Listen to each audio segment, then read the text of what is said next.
Ecclesiastes chapter 9. If you'll go ahead and turn your Bibles there.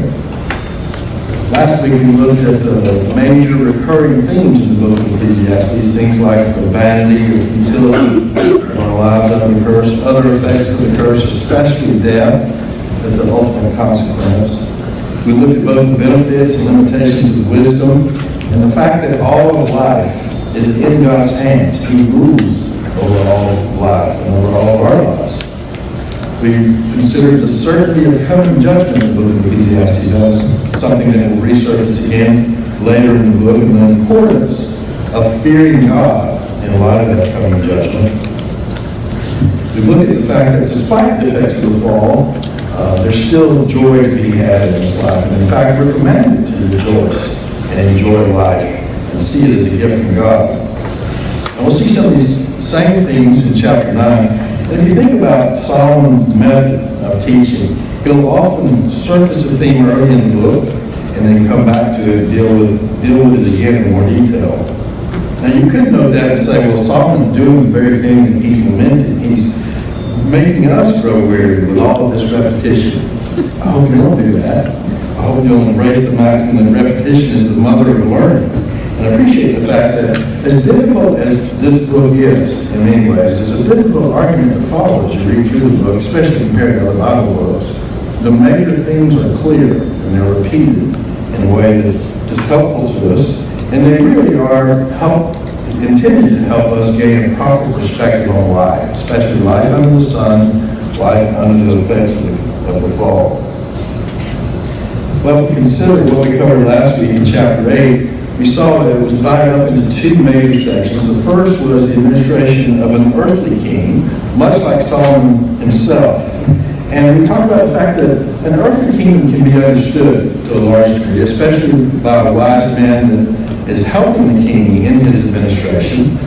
And then we saw that Solomon uses that as a basis of comparison to serving under God as the ultimate king.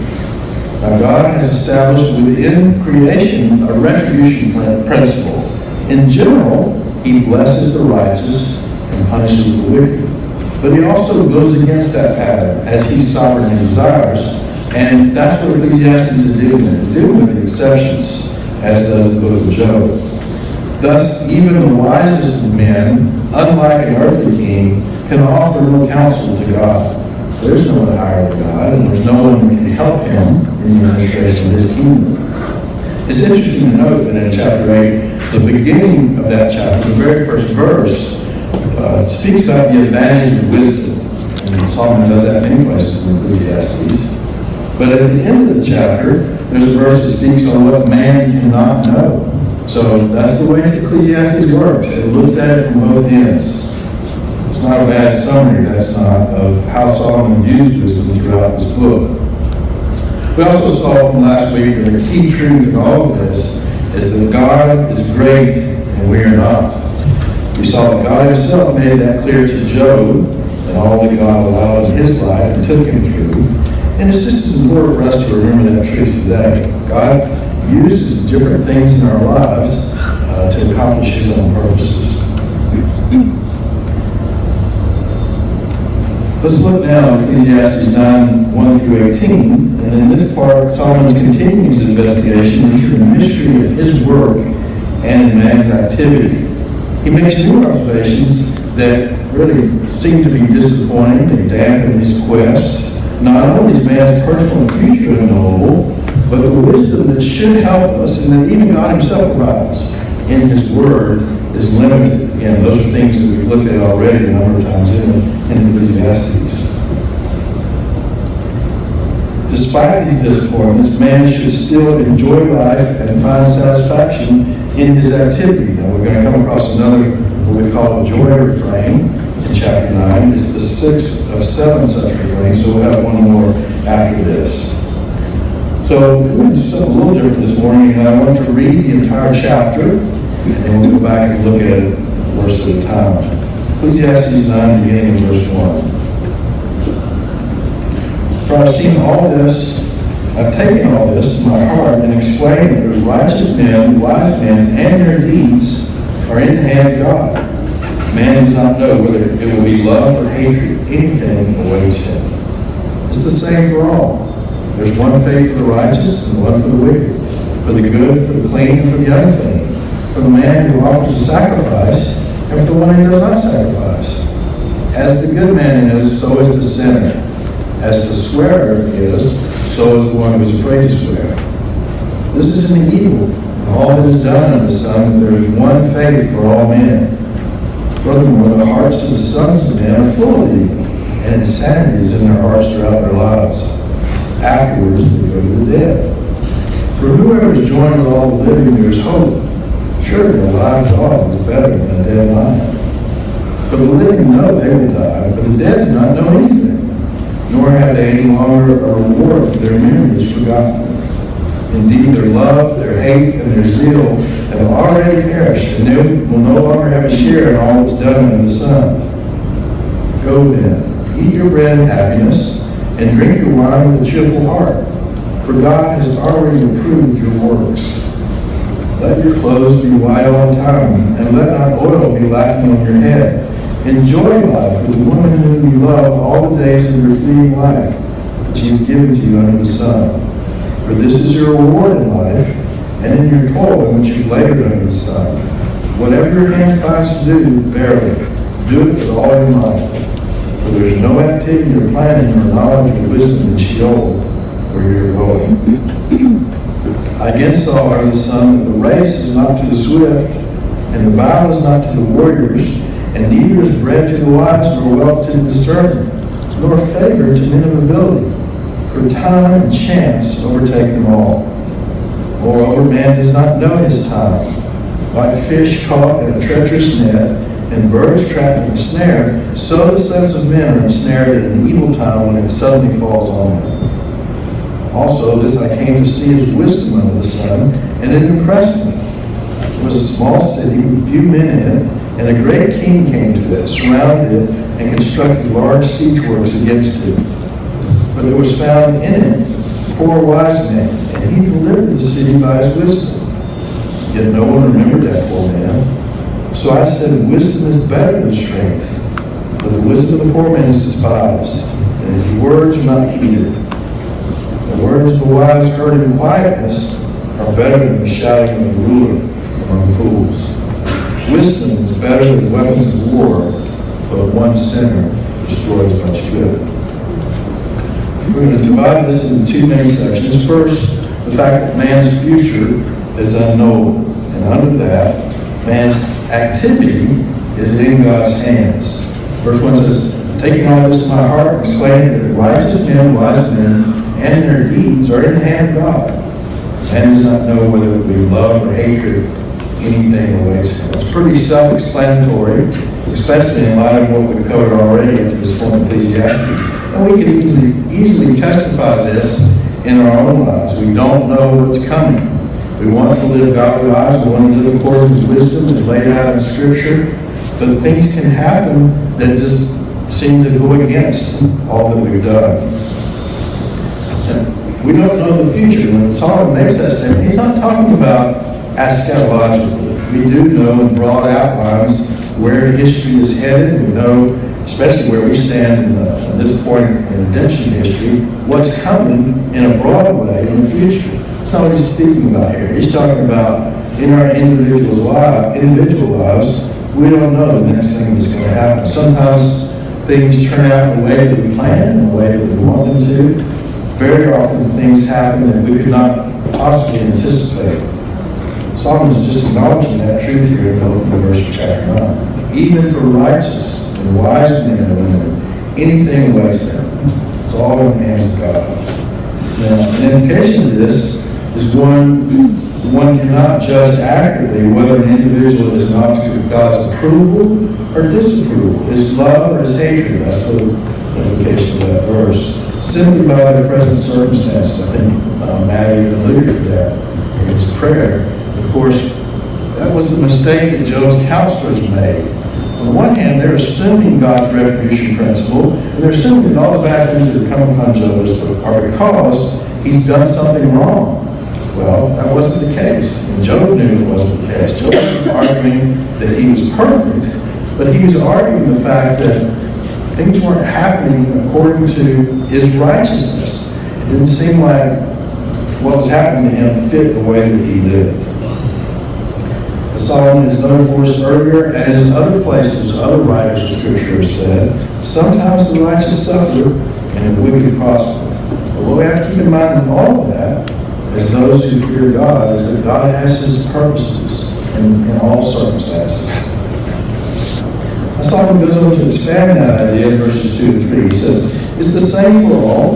There's one fate for the righteous and one for the wicked, for the good, for the clean, and for the unclean, for the man who offers a sacrifice and for the one who does not offer a sacrifice. Now that last pair, the one who offers a sacrifice and the one who doesn't, goes back, it relates back to the clean and the unclean earlier in the verse.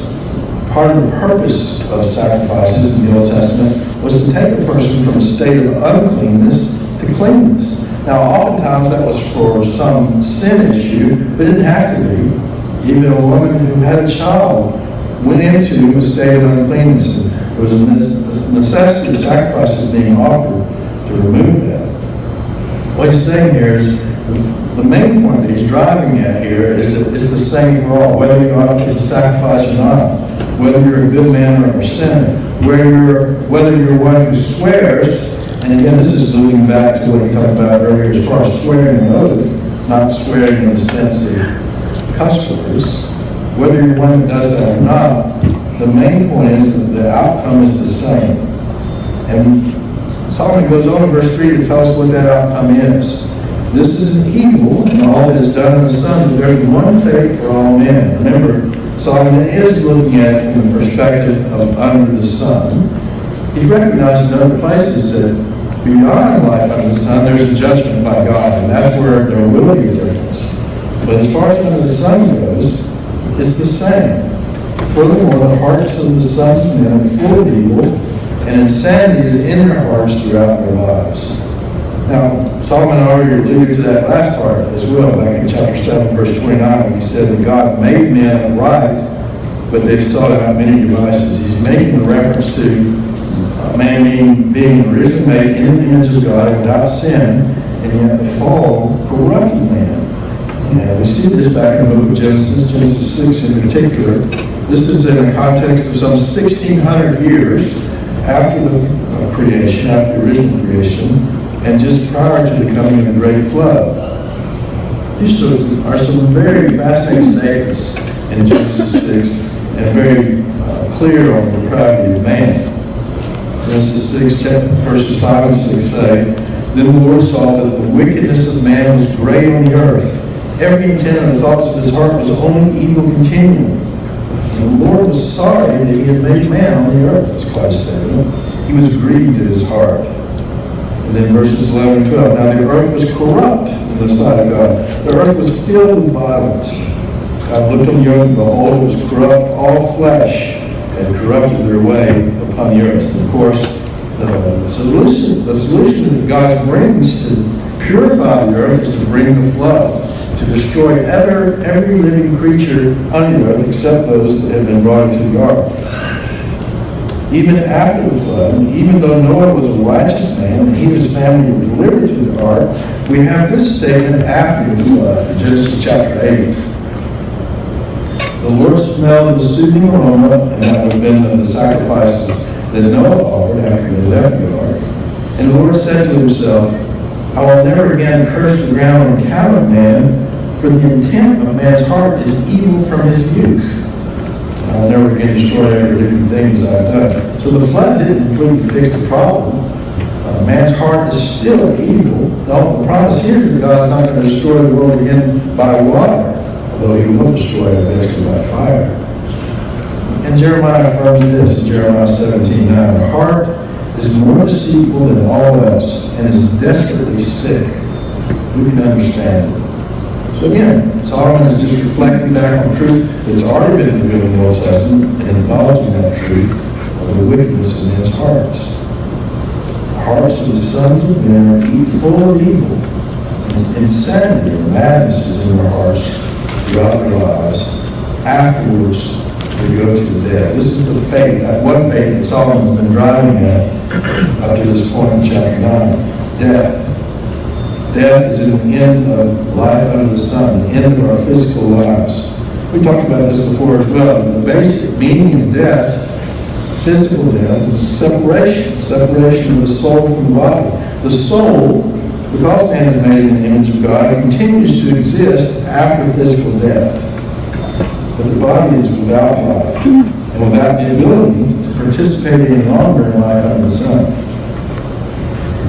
Solomon is now going to compare these two, the condition of death and the going back of our bodies into the dirt of the earth from which they came, to the condition of life under the sun, the thing that Solomon has been investigating throughout his book.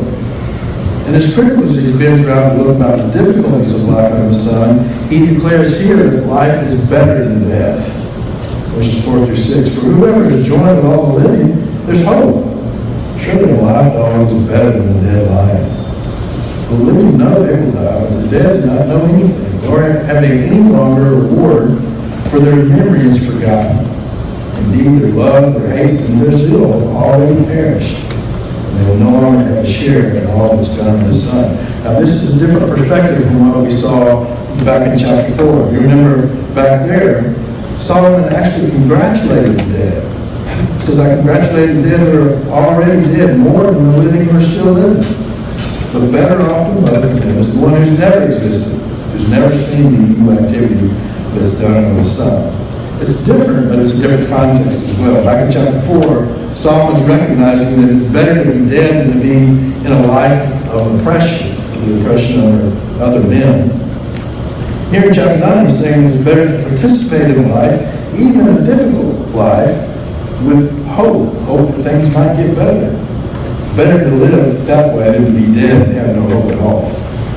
Death cuts off the opportunities that life affords. Opportunities for service, for growth in character, for rejoicing in God's good gifts in this life. Even for preparation to meet God. Once death comes, that's done. Solomon says it's better to be alive as a dog than to be dead as a lion. I know we have some dog lovers in here, and I count myself among that group. But you have to keep in mind that in Solomon's day, and in the ancient Near East, dogs were not loved. They're not kept as pets the way that we keep them today. They roamed the streets, they ate whatever they could find, they carried disease, and they were avoided rather than embraced. I went to India a couple of times, and the dogs there are still this way. They go in packs, and they're dangerous. That's why Paul says what he says in Philippians 3:2. Beware of the dogs, beware of the evil workers, beware of the false circumcision. It's a very cutting remark, particularly in Jewish culture. The two things that we didn't want to be called were a dog or a hog. On the other hand, the lion was one of the most respected animals. They were feared, but they were respected. Remember, Christ is called the Lion from the tribe of Judah in Revelation 5:5. We still consider them today as the king of the jungle and the most noble of animals. Solomon's point here is it's better to be alive as the lowest of animals than dead as the most noblest. Well, what should we do in light of all this? Whether we're alive or not, we're going to die. And even though life is better than death, we can't avoid death. Solomon tells us what we should do in verses 7 through 10. This is again another one of the joy refrains. And I hope you see the pattern now. What Solomon does is he takes his hard looks at life, and it doesn't sound very optimistic at all. And then at the end of each one of these pessimistic sections, he offers these joy refrains. We're going to divide this one up into two broad parts. The first is to enjoy life with your wife. Verses 7 through 9. Go then and eat your bread in happiness, drink your wine with a cheerful heart, for God has already approved your works. That sounds a lot like what we've already seen in previous joy refrains. Enjoy the fruit of your labor, especially the food that you need to sustain life. You know, meals are a very important part of our lives. It's something that we do every day. It's something that we often do with friends and family. Holidays, especially at times of the year, that food is a central part. And there's just something about gathering together for lunch or dinner with good friends, with family, and enjoying that time. That's by God's design. Both the food itself and the fellowship that accompanies our meals are good gifts from God. They serve as regular reminders of His provision in our lives. They provide daily times of enjoyment, despite the fact that we're getting closer to the grave every day. I know we don't like to think about that in particular, but that's what Solomon's saying in chapter 9. When he says that God has already approved your works, he means that your circumstances are what they are by His design, His decision, His oversight. It's a clear statement on the sovereignty of God over the circumstances and the events of our lives. And one that's encouraged, or it serves to encourage us to fear the Lord, whatever our situation may be. Verse 8 says, let your clothes be white all the time, and let not oil be lacking on your head. Now, we normally associate white clothing in Scripture with purity, and oftentimes it does mean that. But in this context, it's more the idea of joy and festivity. In addition to the joy of daily meals, Israel had as a people these regular feasts as part of their calendar. It really marked off their lives according to each year. And these feasts served as times of worship and remembrance of special events that God had done in their past by delivering them from Egyptian bondage, as well as a celebration of His present provision in their lives. The feasts had both the religious significance of things that God had already done for the nation, but also there came to times of harvest for the people. And it was recognition of what God had done in providing for them. Now again, I think we talked about this before as well. It sounds strange to us that the idea of oil on your head would be something refreshing, and it was olive oil as opposed to motor oil, so that helps. But you have to remember that in their culture, oil was used not only medicinally, but as a means of refreshment. And if you've ever had somebody give you a rub down with oil, that comes closer to the idea here. It's a good thing, and it's something that we come with celebration or joy. Verse 9 says, enjoy life with the woman whom you love all the days of your fleeting life, which He has given to you under the sun. For this is your reward in life, and in your toil in which you labor under the sun. Now, obviously, Solomon here is speaking more directly to men and to women when he says, enjoy life with the woman you love. But the principle is the same. You wives are to enjoy life with the men that God has given you. Notice also that it says the woman whom you love. This is not a command to love. It's an assumption that you will love your spouse. Especially as men, you chose the woman that you were going to marry, and you made vows to her. So the assumption is that you love her. Of course, this goes back to the very heart of why God created woman in the first place. When Adam was naming all the animals, that exercise by Adam accomplished two things. One, the fact that he gave names to animals showed that he had authority over them. He was to reign over them as the region, as God's region on the earth. He enjoyed a higher position than the animals by virtue of the fact that he was made in the image of God. The animals were not. But the second thing that this exercise accomplished was to show that Adam that as he looked at all the other animals that God had made, that none of them really corresponded to him. None of them suited him as his most intimate companion. Let's pick that account up in Genesis 2, verse 18. Then the Lord God said, it's not good for the man to be alone. I will make him a helper, suitable for him, corresponding to him. Out of the ground, the Lord God formed every beast of the field, every bird of the sky, and brought them to the man to see what he would call them. And whatever the man called a living creature, that was its name. The man gave names to all the cattle, to the birds of the sky, to every beast of the field. But for Adam there was not found a helper suitable for him. So the Lord God caused a deep sleep to fall upon the man, and he slept. Then God took one of his ribs and closed up the flesh at that place. And the Lord God fashioned into a woman the rib which he had taken from the man, and brought her to the man. And the man said, this is now bone of my bones, and flesh of my flesh. She should be called woman, because she was taken out of man. You can see the difference there between the animals that were formed by God, not a part of man, and the woman that was actually taken from him. Woman was made to be both a helper and the most intimate companion for man. And that companionship obviously began before the fall, and the fall drastically changed the relationship between the husband and wife. It was part of the curse. But it was not done away with. Man still leaves his father and mother and cleaves to his wife. And the two become one flesh in the closest human relationship there is on earth. Now, of course, Solomon knows all this as he writes Ecclesiastes. We've already noted that he was a man who was very familiar with women in general, all kinds of women. He wrote the one love song we have from a man to a woman in the Bible. It's a song that's called the Song of Songs, meaning the best song he wrote out of 1,000. He also wrote several proverbs that extol the virtues of a good wife. I want to just read a few of those to you. Proverbs 12:4. Excellent wife is the crown of her husband. 18:22. He who finds a wife finds a good thing and obtains favor from the Lord. 19:14. House and wealth are an inheritance from fathers, but a prudent wife is from the Lord. 31:10. Excellent wife, who can find? For her worth is far above jewels. But the one command to a husband concerning his wife from the book of Proverbs comes in 5:18-19 and lines up perfectly with what we're looking at here in Ecclesiastes. Let your fountain be blessed and rejoice in the wife of your youth.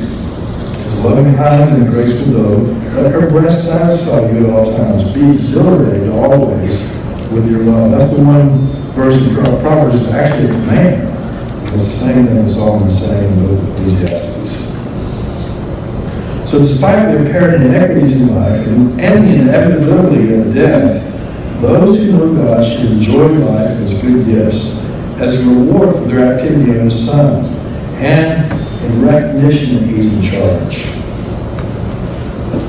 Next, Solomon exhorts us to work hard at our labor. Verse 10. Whatever your hand finds to do, verily do it with all your might. There's no activity or planning or knowledge or wisdom in Sheol where you are going. Again, motivation might not seem like the most positive in the world. Here, it's life under the sun is fleeting. It's not always going to be pleasant. And you're going to die in the end no matter how well you live. This is what he means. He says, in essence, do whatever you do now with all you have. Because you're going to die. And you won't be able to do it at all then. There is no activity or planning or knowledge or wisdom in Sheol. And Sheol here meaning the grave, where you go, back in the ground after you die. There's none of that where you're going. Despite the fact that doesn't sound so great, give it all you have, no matter what you do. We translated the word there as work. It could be more broadly activity. But I do think he's focusing in on what we would call work. And I don't think we have a lot of difficulty enjoying things that by nature are enjoyable to us, things that we look forward to doing. And we all have different ones of those in our lives. But there's certain things to us that are more work, what we do to earn a living, to provide for our families, and even whether it's paid or unpaid. Keeping your house is part of work that may not always be as enjoyable as you'd like for it to be. Solomon encourages us to embrace that part of our activity as well, to get after it, and to view our work as a gift from God. God is the one who designed this way. He designed this way before the fall. It's the means by which He provides for our needs is through our work. We need to view it that way and do it to the very best of our ability and even enjoy it along the way. Your perspective toward work is what makes all the difference. I can remember even as a kid, there were certain things that I had to do as household chores that I liked. Cutting the grass was one of those, and I still like to cut the grass today. I think part of that is just, you get to see something at the end that's satisfying. The well-cut lawn is attractive. My mom also made us dust our rooms, and we dusted them every week. And to me, there wasn't enough dust on there to tell the difference before and after. That was frustrating to me. I didn't really care for the dusting. But as I've gotten older, my attitude towards work has really changed, has matured, and I think that's through the Word of God and the way that the Word itself encourages us to work. Ecclesiastes is part of that. Work done well and projects accomplished according to plan can provide great satisfaction. Quite frankly, at this point in my life, I have more trouble with too much leisure time if I go on vacation than I do with having projects to do. I enjoy projects more. And if I'm on vacation for a week, I start to get antsy about the third day because I don't have anything to do. Scripture, again, and again, especially Proverbs, affirms the importance of doing our work well. We read just more Proverbs. I think this is important because Solomon's written both books, and he's looking at it one way in Ecclesiastes. Sometimes he's affirming that in the book of Proverbs. Sometimes he's overriding it. But listen to these Proverbs on work in Proverbs. The first one is 12:24. The hand of the diligent, one who works hard, will rule, but the slack hand will be put to forced labor. 28:19. He who tills his land will have plenty of food, but he who follows empty pursuits, that is, following leisure all the time, will have poverty in plenty. 22:29. You see a man skilled in his work, he will stand before kings, will not stand before obscure men. And then negatively in Proverbs 18:9, he also who is slack in his work is brother to him who destroys. Paul says something very similar in the New Testament in the book of Colossians. Colossians 3:23 and 24. Whatever you do, do your work heartily, as for the Lord rather than for men, knowing that from the Lord you will receive the reward of the inheritance. It is the Lord Christ whom you serve. Now related to this is the idea of vocation. As you get older, as you start to think about going to college and choosing a vocation, I think it's really important that you look hard at how God has made you, how you're wired, how the gifts that God has given you, and that you really prepare for vocation in light of that. Now, it's nice to make a lot of money. There's nothing wrong with that. But you don't want to choose a job that makes a lot of money that you hate. You don't want to have to get up every day and go to a job that doesn't provide you with any satisfaction, doesn't take advantage of the gifts that God has given you. It's great if you can do both. But if you have to choose one over the other, you want to choose one that God has gifted you for that you can enjoy. Work hard now while you have the ability to work. While you have the faculties to devise new ideas and the opportunity to gain knowledge, the wisdom to apply. Again, that's the point that Solomon is making in Ecclesiastes. There's going to come a point where you can't do any of those things. So take advantage of it while you can.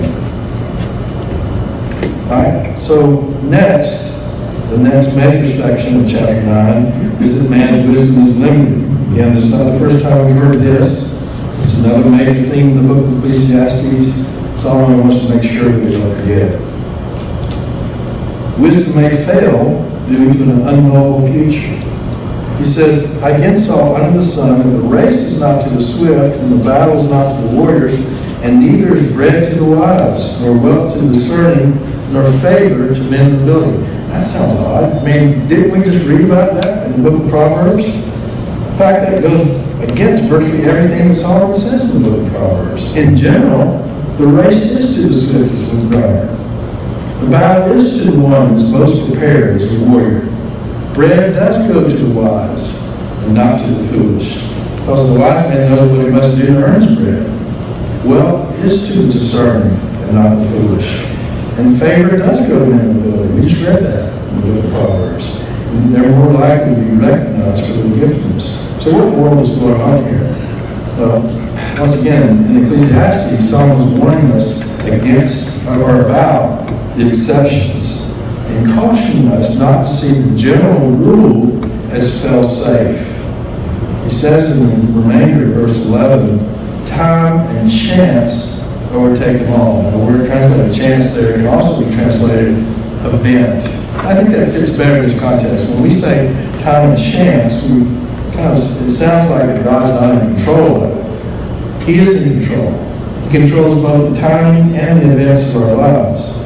And Solomon is just acknowledging that here. Verse 12 has, moreover, man does not know his time. Now that sounds exactly like what we saw back in chapter 3. On the one hand, God's appointed a time for everything. He's made a time for every event under heaven, and He's made everything appropriate in this time. On the other hand, we don't know what that time is. We don't have the ability to know the future in our own lives. Think about the difference if we did. How much easier it would be for us to plan if we knew what the future held, but we don't. Now Solomon gives us a couple of illustrations to explain what he means here. He says, like fish caught in a treacherous net and birds trapped in a snare, so the sons of men are ensnared in the evil time when it suddenly falls on them. Of course, both the fish and the birds don't know that the net and the snare are laid out there.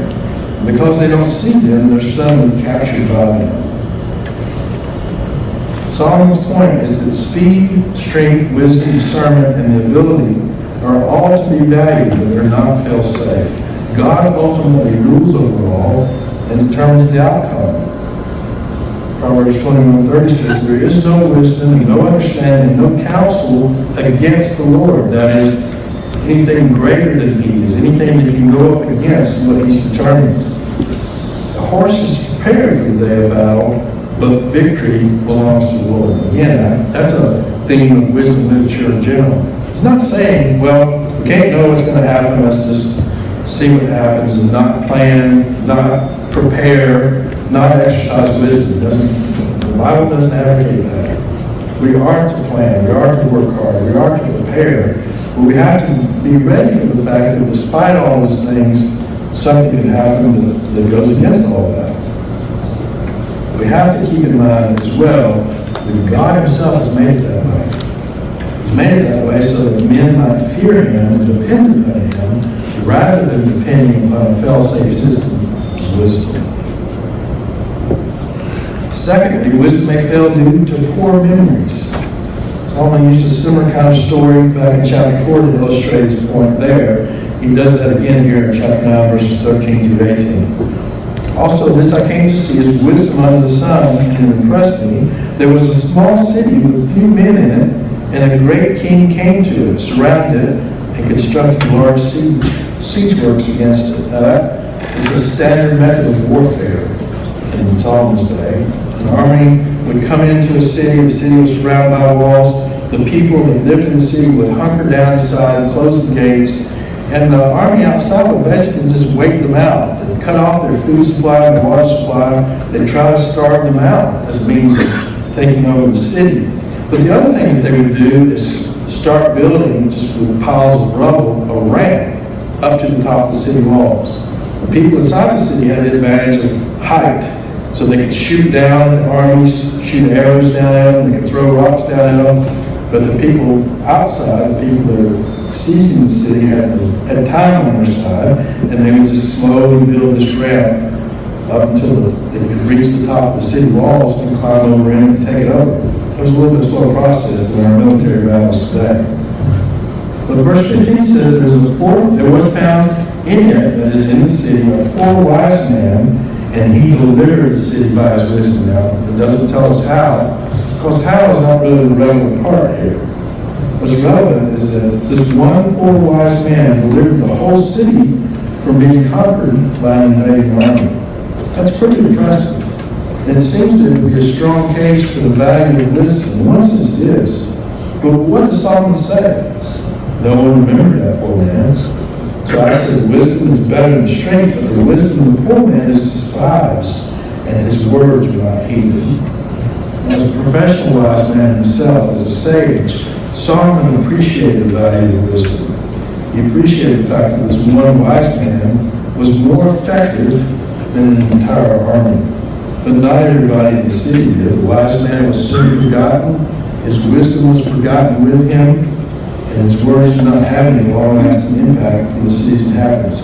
Solomon's just viewing that as a limitation of wisdom. It's not remembered. So we have another strong case of irony here. Wisdom can be better than strength on the one hand, but if it's not valued as such, it's limited. It's not heeded. It's not effective. And Solomon closes chapter 9 with a couple of proverbs to that effect. These Proverbs in verses 17 and 18 relate back to the story that we just read, and they begin a group of Proverbs that we'll see that go into chapter 10, a contrast of wisdom and foolishness. Verse 17 says, "The words of the wise heard in quietness are better than the shouting of the ruler among fools." I love that proverb. It brings to mind to me this old wise man who speaks quietly, and he's speaking to people that understand the value of wisdom. I think about a lot of the older tribal people in Africa. Kofi Annan is the guy that was in the United Nations for a while. When we heard him talk, he spoke very quietly, but he spoke with depth and with wisdom. And that's what Solomon's describing here. Again, a man who's sharing wisdom with people who are listening attentively and realize the value of what they're hearing and actually take it and put it into practice. That's contrasted with a powerful king, a ruler, who doesn't instruct by quiet instruction and wisdom, but instructs by his authority, his ability to command. But if he's speaking to fools, then the exercise of his authority is wasted on them. Verse 18 says that wisdom is better than weapons of war. We saw that in the story. But one sinner destroys what's good. Now, that begins a section that we're going to see in chapter 10 of how just a little bit of foolishness can overcome and destroy a whole lot of wisdom. Solomon, in fact, says in chapter 10, verse 1, "Dead flies make a perfumer's oil stink." They're little bitty creatures, but they destroy all the work of the perfumer to make what he's made. In the same way, a little foolishness is weightier than wisdom and honor.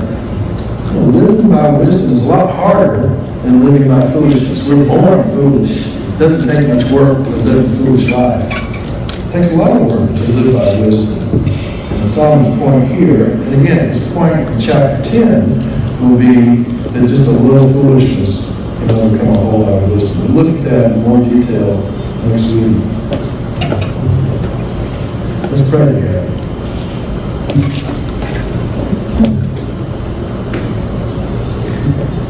Father, we recognize on the one hand the value of wisdom. We recognize that we've devoted whole books of Scripture to it. You gave Solomon wisdom. That is what we asked for. That is what we recognize that he needed to rule Israel well. But at the same time, you don't want us to depend upon wisdom, even the wisdom that you built into creation as a fail-safe system. It's something that if we do this, something else automatically happens. What you want us to depend on, who you want us to depend on is you. To fear you, to keep your commandments. Yes, to exercise wisdom, but to recognize that you are ultimate wisdom. You are the one that we worship. You are the one who has the right to override what generally happens and do it for your own good purposes. Lord, help us to be mindful of that. Help us to always, on the one hand, embrace wisdom and recognize that it too is a gift from you. But at the same time, we recognize that no matter what our circumstances, no matter what negative things happen to us, what setbacks we might endure, you're there and you are in charge of the circumstances of our lives. And we can rest in you even when wisdom seems to have failed us. We thank you for that truth. I just pray that it would be, especially as we come this far in the book of Ecclesiastes, it would be something that is really solidified in our minds, something that would change our perspective, and something that we could walk through in our life during this time under the sun. We pray all this in Christ's name. Amen.